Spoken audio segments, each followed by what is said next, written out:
YouTube. It's your boy Damian Cryer. I hope each and every one of you guys is having a wonderful and blessed day, man. I am doing all right, man. I am sore as heck, man. Look at this, man.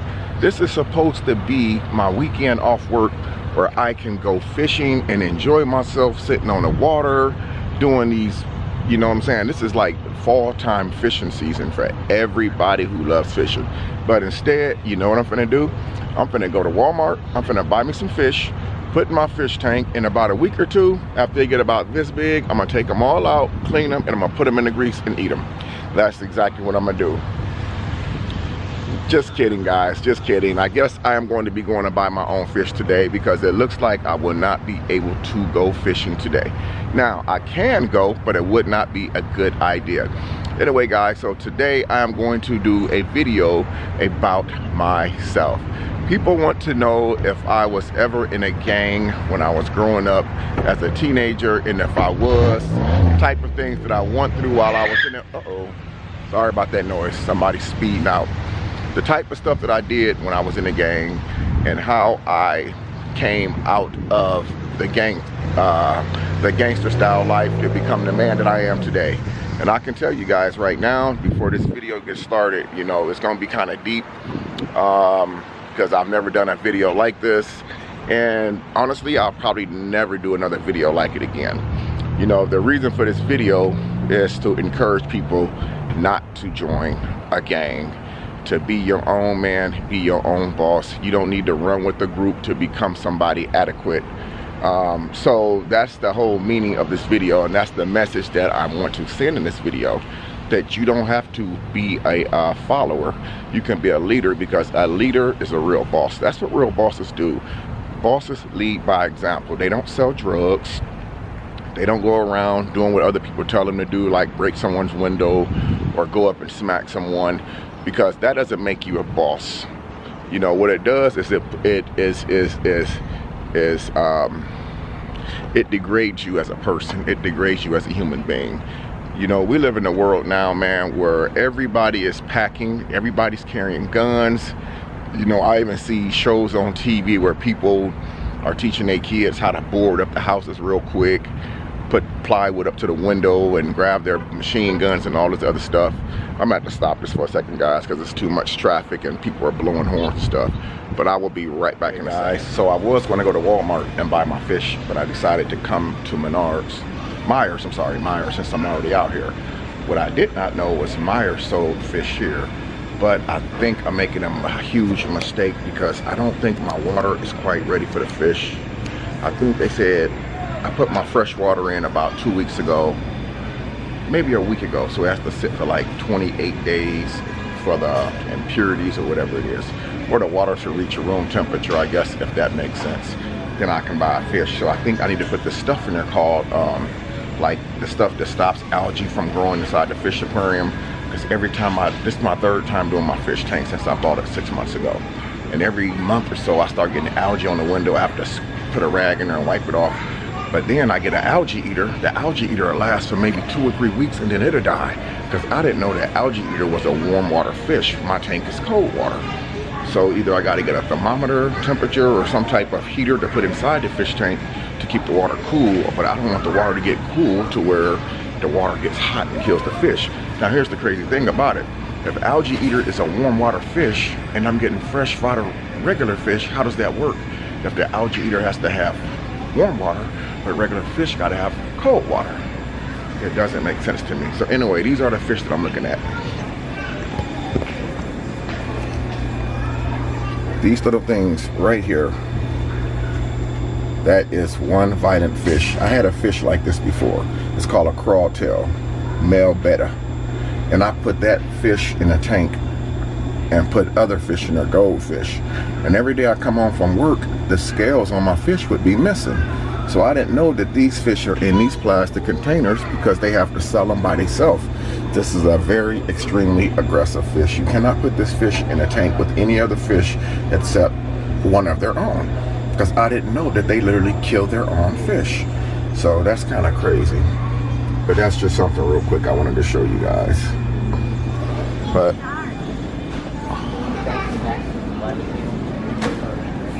these are something similar to what I'm thinking about getting right here, man. I think having fish, man, in a fish aquarium, it just makes everything look so peaceful.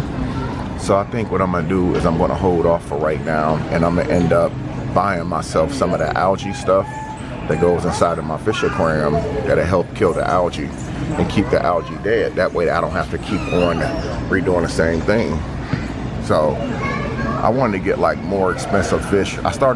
They always say that like when you start a fish aquarium off, you want to start your fish aquarium off with like little cheap fish like goldfish or something like that. That way you know that the water is set right, because a goldfish is only like 20 cents, 28 cents a goldfish. So if you get 4 or 5 of those goldfish die immediately, you know that you need to invest in getting a different type of fish. I'm sorry, changing your water temperature, the chemistry of the water to make it balance. So I think what I'm going to do is this time I'm going to go ahead and just get maybe 10 or 12 of the little cheap little goldfish to put in the fish tank, and then I'm going to get the algae stuff to put in there. That way, if the goldfish live for a few weeks, then I know that I'm on the right track to setting up my fish aquarium, and therefore I'll go buy more expensive fish. These fish right here are actually like 10 bucks a piece. So these are the type of fish I think I want to put inside my new fish aquarium, guys. So let me know what you think of this video, and if you think in another week or two, once the water sets, should I go ahead and get more expensive fish for the fish aquarium? So leave me a comment in the comment section down below.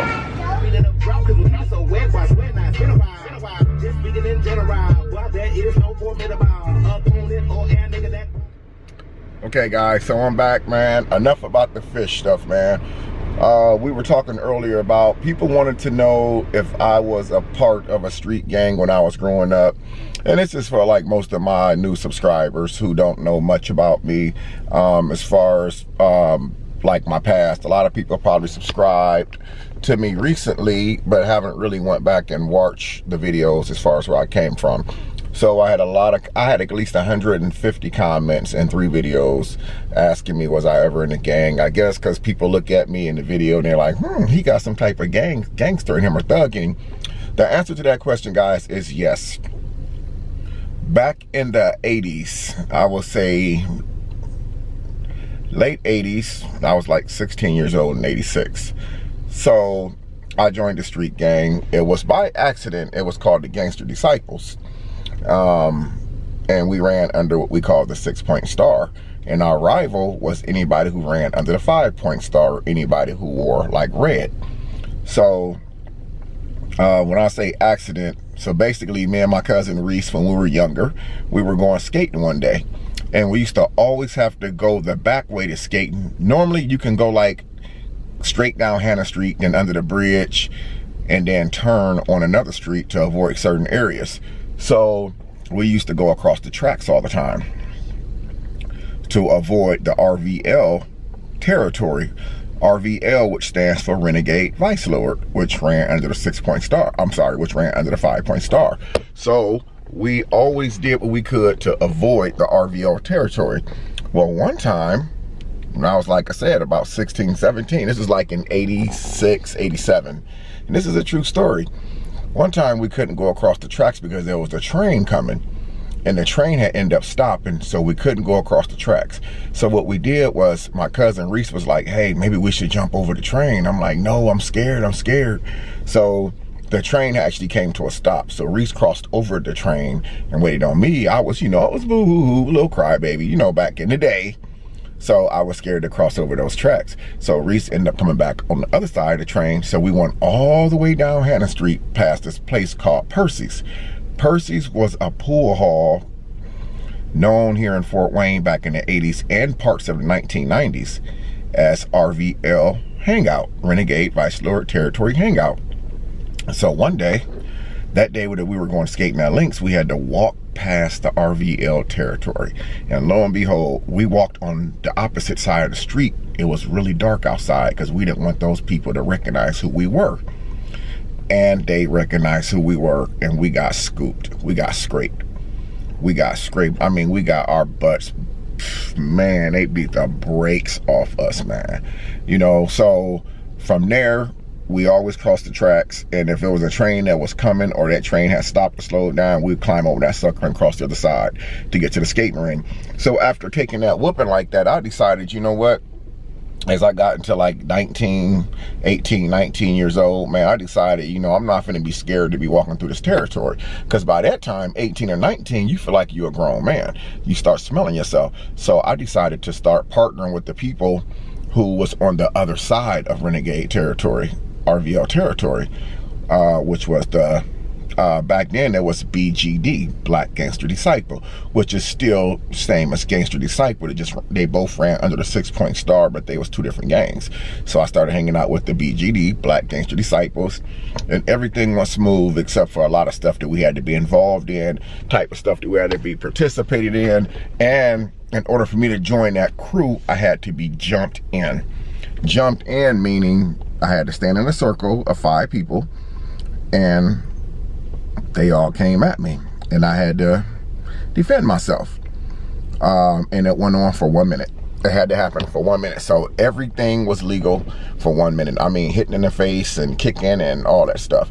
It went on for 1 minute. One person timed it, and after it was over, it means that you were jumped in, or as they call, blessed in. Then I had to learn all the codes, different, I don't want to say the codes, in case somebody who's still active is still watching this. I'm no longer an active member, guys. I'm 48 years old. I'm a grandfather now, for Christ's sakes. So I'm no longer an active member. But how I got out of it, I ended up getting myself locked up. And I was like 19 or 20 at the time. I ended up going away for a while. When I came back, I was in my middle 20s, like 26, 27. So at that time, that was my way out, because I started doing things different. You know, I started working, found the job. I never looked back. But I did see some of the same people that was my age at the time. I had returned home, 26, 27 years old, still had the hats kicked to the right, kicked to the left, still representing the flags, both red and blue, still doing the same thing. You know, I've seen a lot of friends, close friends of mine that just, you know, never made it out. They made it out, but they didn't make it out the way I made it out of it. They had to go and see the other side. I've had close friends that actually went to see the other side literally right in front of me.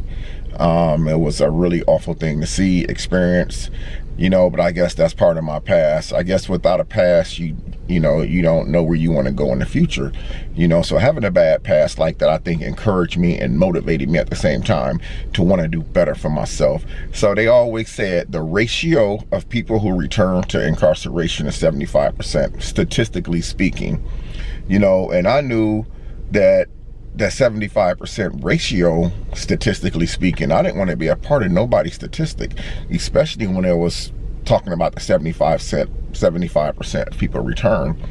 So it's been a long, rough ride, a bumpy ride, you know, there. Along the way, you know, seeing my friends still looking at me different back then when I came home. Like, you know, I'm not going to hang out, I'm not going to drink, I'm not going to smoke with you and do all the crazy stuff. And it's like, you know, at that time when I came home, you know, I had a son that was born that I hadn't seen. You know, he was born before I left, and that was my oldest son. So you know, it was a turning point for me at that time where I just did not want to look back ever. I wanted nothing to do with it. And you know, I look back on things right now, man, and people look at me now that I grew up with and I grew up around, and I was the last person that they would expect to be where I'm at today. Now, am I where I want to be? No, I'm not, but I'm not where I was at. Am I at where I want to be right now? No, but I am where I'm at, and I'm very content with where I'm at in my life. I mean, would I like more as an ex-gangster? Of course I would. You know, do I still feel like that it's still an enemy a little bit? Well, you guys know my favorite color is blue. It's no mistake why my favorite color is blue, because that was my color I wore. So I don't wear that color now to signify GD or Gangster Disciples or BGD, Black Gangster Disciples. I wear that color because it reminds me of where I come from and where I'm at now. You know, I'm not trying to bring the past into the future, but I'm trying to let the future know that the past is not where I want to ever go back to. You know, again, I'm a grandfather now. You guys know I got a granddaughter on the way. You know, so I have to say life is good, man. You know, so one thing that I learned about being a gangster is, you know, during my time that I had to leave the city for some years and go take care of what I had to take care of, pay my debt to society, I found out that those people who say that they love you and that they down for you, you know, the whole time I was gone, I never received one letter, not one visit, not one penny on my book, nothing, not once. So if that's gangster, up there's my phone always making noises while I'm vlogging. So if that's gangster, guys, I want nothing to do with it. And I hope that you guys out there watching it who's thinking about joining the gang don't want nothing to do with it, because the game does not show you love back. You can love the game all you want. The game will not love you back. It's a nasty game, man. You know, so I hope that it's some people watching my video right now who's thinking about joining the gang, who's probably in a gang, who wants a way out. You know, no, you don't have to go inside to get locked up to get out of the gang. You can just separate yourself from it and start doing different things. Instead of meeting up at the spot that y'all go to all the time, meet you a young lady, you know, meet you a young man. Go to the movies. Just start separating yourself for a while. It's true what they say, man. When they say that saying, out of sight, out of mind, it is a proven fact. It's true. So that's my story about me growing up as a gangster and the type of things that I had to do to get blessed in, the things I had to, the measures I had to go to get out of it. You know, yes, I didn't just walk away. I was kind of forced out of it by the system when I got myself in trouble. That caused myself to get incarcerated back in those days. But if I could do things over, man, I would do everything over that I did back then. But you know, when we young, man, you know, we don't really know better, man. You know, we're looking for leadership. We're looking for somebody that we can follow. Everybody who's young and they young teens, they want to be a part of something, man. You know, a baseball team, a basketball team. A lot of us, like me back then, we didn't make the basketball teams or the football teams or the track teams, you know, so we were the unpopular people in school, and that's what makes people join gangs, because they feel like that they're the unpopular ones. They feel inadequate, like they're of no value to others. So then we join gangs and we put on what we call a front, trying to appear big in the eyes of others, you know. And when we put on a front, we have to live with that front all those years, and we all went out, but we don't know a way out. Well, here's a way out right here, man. Separate yourself from the people that you hang out with. Because I'm going to tell you, your thoughts become your words become your action becomes your character, and your character becomes your destiny. If you want out, man, start speaking it into existence. There is nothing that's not impossible. I'm not trying to make this one of those long, boring vlogs, but, you know, we are losing enough men, enough of our kids in this world right now to the street, man, where we're not even giving our own self a chance. You know, I read this post on Facebook recently where it says, you have people who have traveled from around the country to come and say their goodbyes to you at your funeral, but you got people who live 2-3 blocks from you that won't even lift their finger to pick up the phone and say, hey, how you doing? But they'll travel from clear across the country to come and see you on your back in that casket to say goodbye to you. You know, and you know, it's just really, really sad, man. You know, but anyway, but that's the story about the gang life, man. You know, you don't want to be a part of a gang. Being in the gang is not cool. There is nothing cool about being gangster. Now, every man is going to have this level of where they want respect. You know, we want to be viewed as being hard when we're growing up, because when we're growing up, we're trying to find ourselves. So we're going to put on this image of being hard. We're going to not smile too much. We're going to make sure that we got our grizzly on, you know, our mug, you know, because we want to be viewed as hard and cool. Well, you can be cool in your own way. You know, it's cool to go to school. It's cool to get a degree or a diploma. It's cool to not be in a gang. it's cool just to live a normal life without having to put on a front. You know, it's really cool to be yourself. There's nothing cool about being in the game, being shot 6 times like I did. Yes, you heard me. I was shot 6 times. You know, so there's nothing cool about none of that. You know, and that's not me bragging. That's just me giving you a part of me. That people see me on YouTube. They see me out in the public or whatever. But at the, you know, at the end of the day, I'm Damian Cryer. I'm still a human. You know, I still have feelings just like everybody else. And, you know, I hurt just like everybody else. So all I'm saying is there's nothing cool about being in a gang. So if you guys are watching this and you're thinking about joining that gang again, man, think twice about it. Hit me up. My email is black_DAC2@yahoo.com. If you don't want to leave a comment for everyone else to see, and you're going through something like this and you want to find a way out, you know, send me a message. You know, maybe I can link up with you and give you some advice, give you some of my experiences, and doing a one-on-one, so that way you don't have to do what we had to do to try to be cool. You know, because life is beautiful, man, and if you won't give yourself a chance to live it, you will never know what it could have been. Until next time, man, I'm Damian Cryer. I thank each of you guys for watching this video. I'm actually in my car doing this video. That way I got some privacy. I'm actually sitting outside my cousin Tina's house. She doesn't even know I'm here, but I'm finna go in a minute. But you know, again, man, parents out there, if you got kids who's thinking about doing some stupid stuff, joining the gang, don't forget that email, black_DAC2@yahoo.com. I'm the person to talk to if you want to try to find a way out. You know, I cannot make miracles happen. You know, I cannot make you make up your mind for you, but I can give you some advice, some of the advice that helped me get where I'm at today. You know, I mean, I wish 20 years ago I could have did this when I was 28 instead of now when I'm 48. But now, since I've had to help, I'm able to help other people before they make the huge mistake of thinking that being in a gangster, being a part of a group, being a part of an organization is something cool, because it's not. It's stupid, it sucks, and it is weak. It's weak. Being a gangster is weak. I'm just gonna say it right now. Don't let those gangster videos fool you that y'all be watching on TV, man. All that stuff is just for the video. Those are not real gangsters. Real gangsters will not be on television, you know, doing gangster stuff. We know that it's just for the camera. But a lot of our people are living what's on camera, which is causing them to join these gangs. Those videos aren't real. It's just the image, the hydraulics, the fancy cars, the rims, all the gold. All it is just the image. Those guys that you see in the video, they have regular lives, wives, kids. They're married. They're not out in the street gang banging.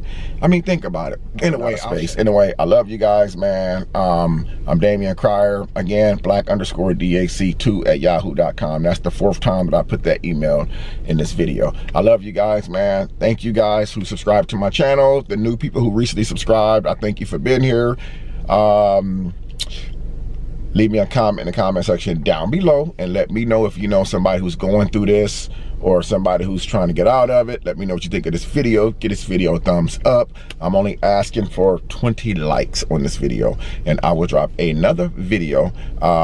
You guys pick the video that y'all want me to do, story time. And I'll talk to you guys in the next video. Peace.